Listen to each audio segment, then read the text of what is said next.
What if I told you that the way we've been taught to eat 3 meals a day, every day, might actually be working against our body's natural rhythm? And what if skipping breakfast, or even delaying lunch, could trigger a biological cascade that doesn't just shed fat, but reboots your metabolism, reduces inflammation, and possibly even extends your life? Sounds radical, right? That's exactly what Susan, a 52-year-old accountant from Ohio, thought when her doctor first mentioned intermittent fasting. She laughed. You mean just not eat? That's the plan? But fast forward 6 months, Susan is down 36 pounds, off 2 medications, sleeping like a teenager, and for the first time in her adult life, she says, she feels in control of her hunger instead of being controlled by it. Now, her transformation didn't come from some trendy detox, overpriced superfood, or miracle supplement. It came from a natural process your body already knows how to do. It just needs the right conditions to do it. I'm Dr. Deep Dive. I've spent over 25 years studying metabolic health, weight regulation, and fasting physiology.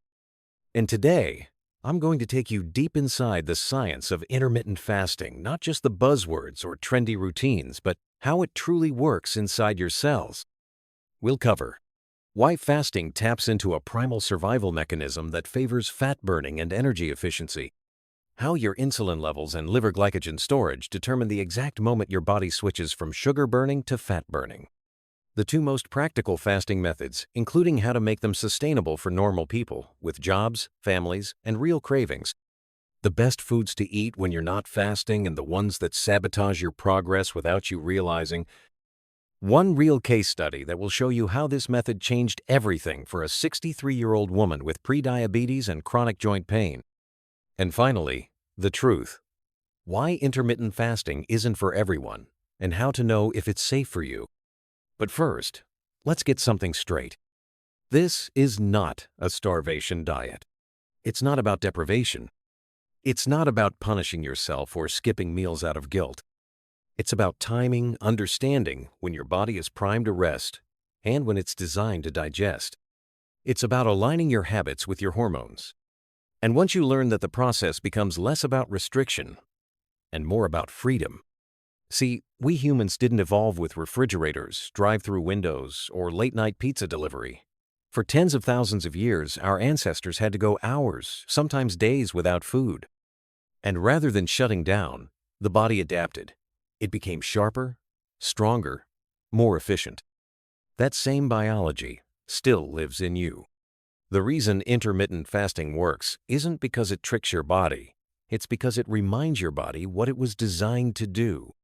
So if you've tried every diet under the sun and nothing seems to stick, if you feel constantly hungry, bloated, or tired despite eating healthy, or if you simply want to understand how to regain control of your body after 40, 50, or 60, then stay with me.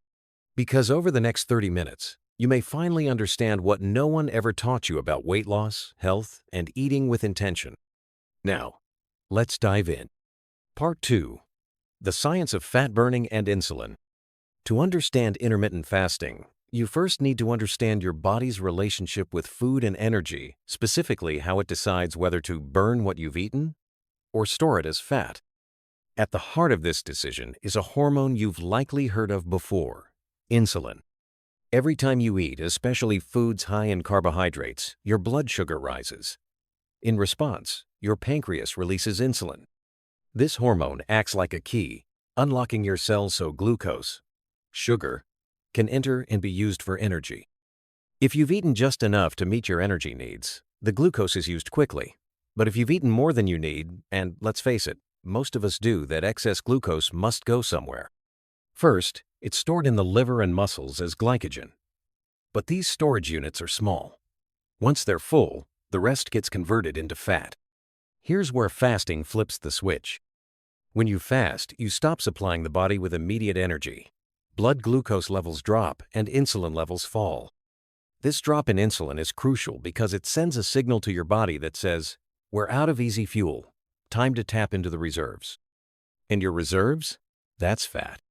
First, your body uses up glycogen. That's the stored carbohydrate in your liver and muscles. It typically takes 10 to 12 hours of fasting to fully deplete these stores.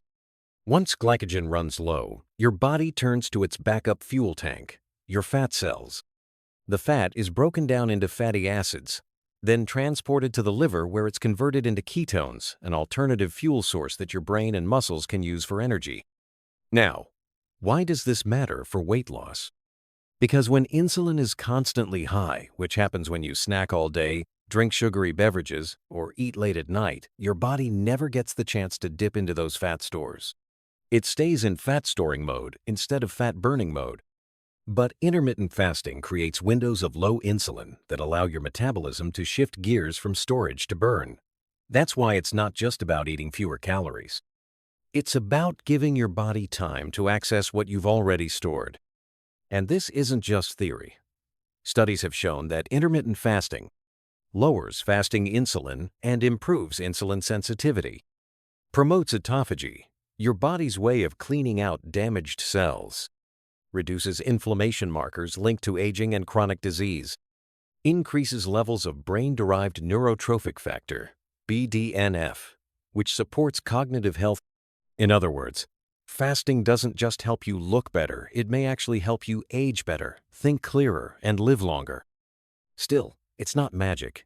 It's science, and it requires consistency.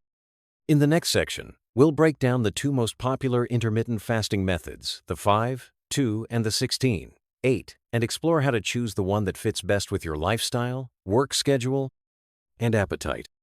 Part 3. Intermittent fasting methods that actually work. Now that we understand how fasting triggers powerful biological changes, let's talk about how to apply it in real life. The beauty of intermittent fasting is that it's flexible. There's no one-size-fits-all, and that's a good thing. You can adapt it to your schedule, your preferences, and your goals. Here are two of the most popular approaches. 1. The 16-8 method.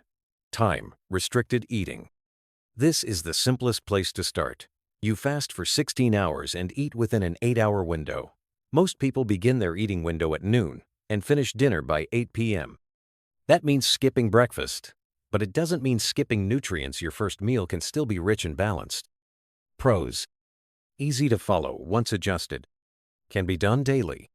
Pairs well with regular work schedules. Cons. May be difficult for early risers or breakfast lovers. Requires adjustment period, hunger, headaches. 2. The 5-2 method.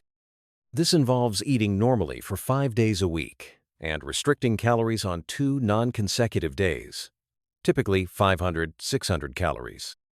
On fasting days, many people opt for light soups, boiled eggs, vegetables, and tea. Pros. You still eat daily, just less twice a week. Doesn't require daily commitment. Cons. Low-calorie days can feel challenging.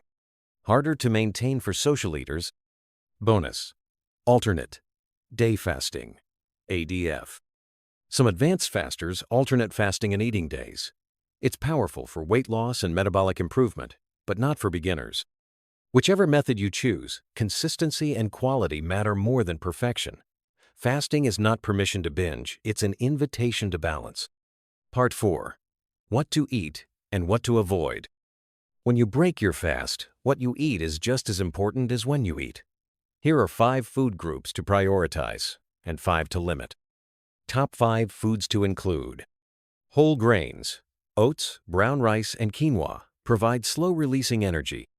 Lean proteins. Chicken, turkey, white fish, tofu, vital for muscle repair. Fatty fish. Salmon, sardines, mackerel, rich in omega-3s. Fruits, vegetables, high in fiber, antioxidants, and water. Legumes. Beans and lentils are filling, protein-packed, and fiber-rich. Top 5 foods to avoid. Refined carbohydrates, white bread, sugary cereals, processed snacks.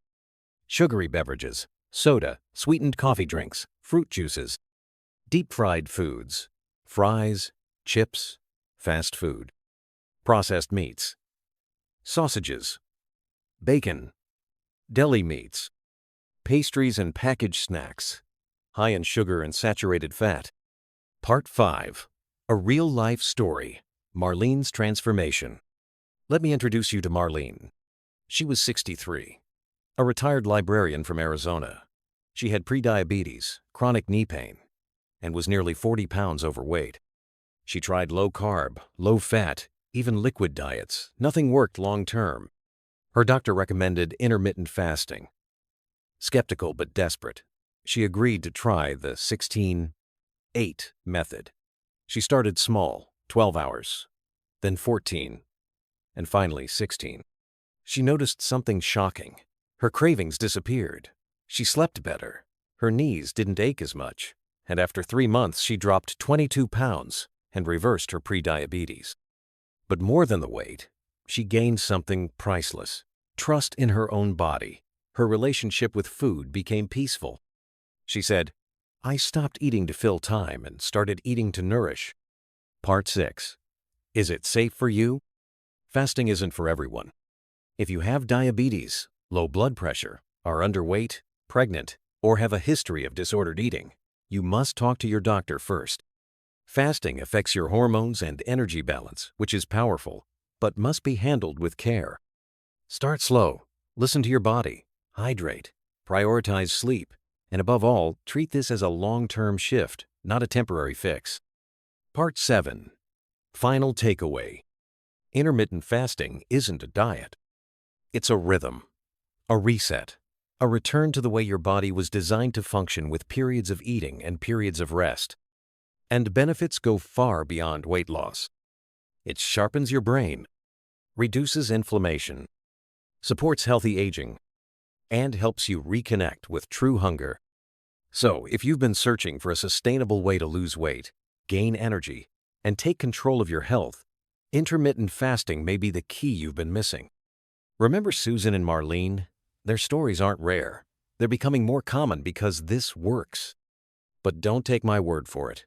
Try it, observe, track how you feel, and if it serves your health and life, welcome it with commitment. Until next time, I'm Dr. Deep Dive. Stay informed, stay empowered, and stay well.